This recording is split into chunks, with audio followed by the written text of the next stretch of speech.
Siz gündə bir dəfə qidalanmaqla çəkinizi müəyyən bir yerə qədər gətirib çıxardacaqsınız.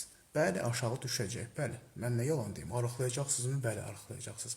Ancaq sizin psixologiyanız gündə bir dəfə qidalanmağa nə qədər dayanacaq?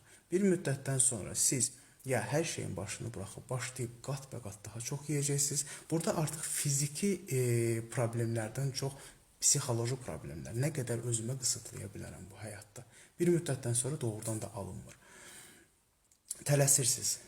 Deyirsiniz ki, başqa cür mümkün deyil. Əslində mümkündür. Çox da mümkündür. Siz gündə 3 dəfə də qidalanaraq arıqlaya bilərsiniz. Bədənə heç bir belə dəli bir stres yaşatmadan rahat şəkildə də. Yəni bir dəfə yemək çıxış yolu deyil.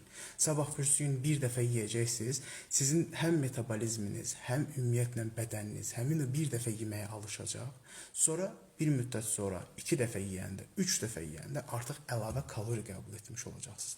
Və metabolizminiz artıq bir dəfə yeməyə uyğunlaşdığı üçün siz belə baxanda deyəcəksiniz ki, nə yedim? Bu kökəlirəm. Ona görə də elə rahat şəkildə 3 dəfə qidalanmaqla arıqlamaq çox gözəl bir şeydir.